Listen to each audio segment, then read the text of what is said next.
Assalamualaikum warahmatullahi wabarakatuh. Perkenalkan, nama saya Reski Nadia Nurrahmah dengan NIM 2310123320001,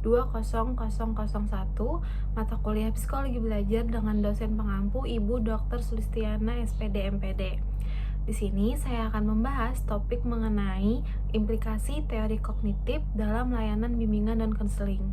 Di sini saya akan membahas mengenai tantangan yang dihadapi perkembangan zaman saat ini yang berkaitan dengan teori kognitif serta solusi dalam layanan BK agar membantu peserta didik untuk menghadapi masalah tersebut. Jadi, distraksi dan kurang fokus menjadi tantangan terbesar dalam perkembangan kognitif di era digital saat ini. Jadi, dalam teori kognitif sendiri, perhatian adalah kunci utama dalam proses belajar dan pembentukan memori.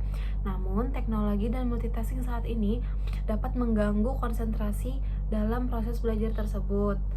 Notifikasi, media sosial, dan overstimulasi informasi dapat membuat pemrosesan kognitif menjadi dangkal, menurunkan memori kerja, serta kemampuan berpikir kritis.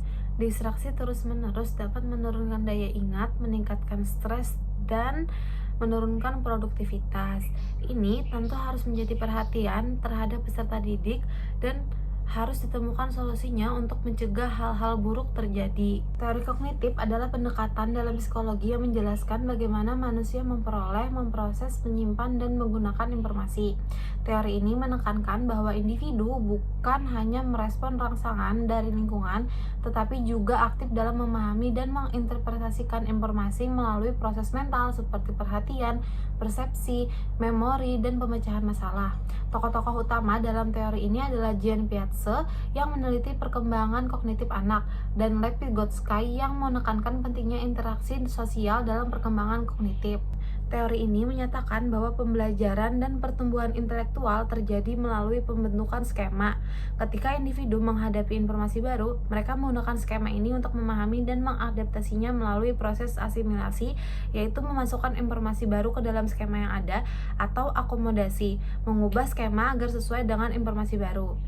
Hambatan kognitif di era modern dipicu oleh distraksi dan kurangnya fokus akibat teknologi dan multitasking.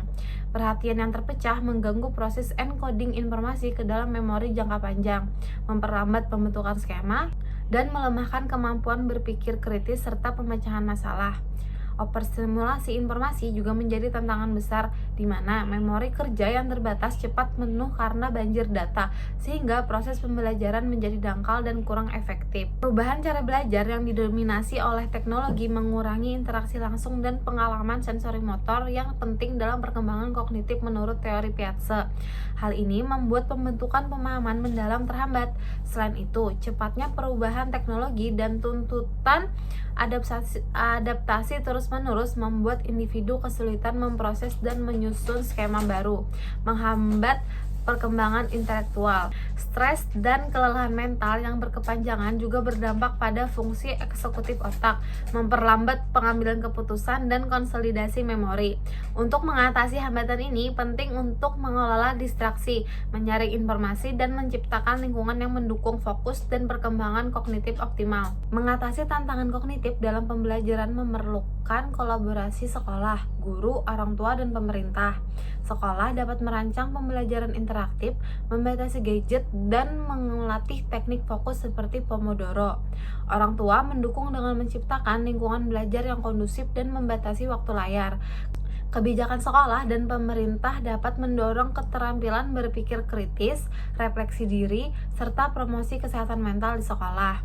Layanan bimbingan dan konseling berperan langsung membantu siswa mengatasi distraksi dan stres melalui konseling, pelatihan keterampilan belajar, dan bimbingan akademik.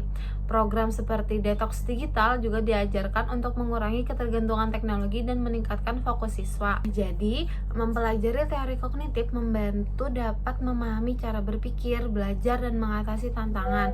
Kelola distraksi, fokus pada satu tugas, dan atur waktu belajar dengan baik. Jangan ragu meminta bantuan saat diperlukan.